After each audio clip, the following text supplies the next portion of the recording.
Hello বন্ধুরা, good morning. এটা কী শাক বলো তো? এটা হচ্ছে টক শাক। ঘুম থেকে এরকম প্রত্যেক দিন বৃষ্টি হলে কার ভালো লাগে বলো তো? জানি না কবে এই মরণের বৃষ্টি যাবে। আর কিটি দেখো বসে বসে বৃষ্টি পড়া দেখছে।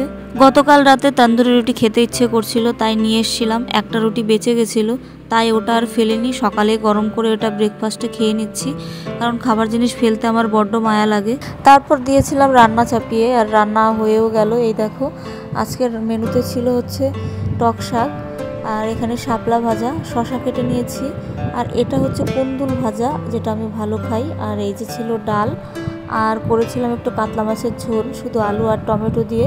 আর আছে এই যে মিষ্টি, 2 রকমের। এই মিষ্টিটা আমার মেয়ে খুব ভালো খায়, এটা হচ্ছে ছোট ছোট কালো মিষ্টি। তারপর আমরা মা ছেলে একটু ঘুমু ঘুমু করছিলাম, আর সেই সময় আসলো ডেলিভারি বয়ের কল। তারপর আসলো একটা পার্সেল, একটা নয় 2টো পার্সেল এসেছিলো। যাই হোক, এটা হচ্ছে মিশোর পার্সেল। মিশোতে আমি একটা শাড়ি অর্ডার করেছিলাম, এটা কটন শাড়ি ছিল আর সি গ্রিন কালার ছিল। এত বাজে এসে শাড়িটা, কি আর বলবো, লাইলিনের শাড়ি। তো আমি এটা রাখিনি। আর এই দেখো ফটো তুলে তোমাদের দেখিয়ে দিলাম কেমন সাদা সাদা ফ্যাকাশে। তারপর এসেছিল একটু ফোন কভার, কারণ তোমরা তো জানোই আমি একটা ফোন নিয়েছি। আর আমার প্রচণ্ড পরিমাণে হাতের থেকে জিনিস পরার অভ্যাস আছে, যেমন এই ফোনটাও পড়ে যেতে পারে, সেই কারণেই নিলাম। আর এই যে দেখো, এটা হচ্ছে ফিশ ফিঙ্গার, একজন স্পেশাল মানুষ বাড়িতে বানিয়ে এগুলো দিয়ে গেছে।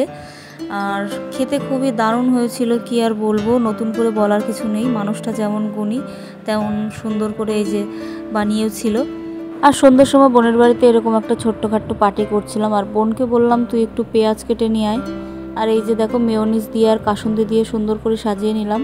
আর দেখো এই যে ভাই বোনের কত পীড়িত হয়েছে। যখন পীড়িত হয় তখন এত পরিমাণে হয়, আর যখন ঝগড়া করে দুইজনের মুখ দেখা দেখি বারণ। যাই হোক, ভিডিওটা কেমন লাগলো সকলে জানিও। ভালো থেকো সবাই, দেখা হচ্ছে নেক্সট ব্লগে।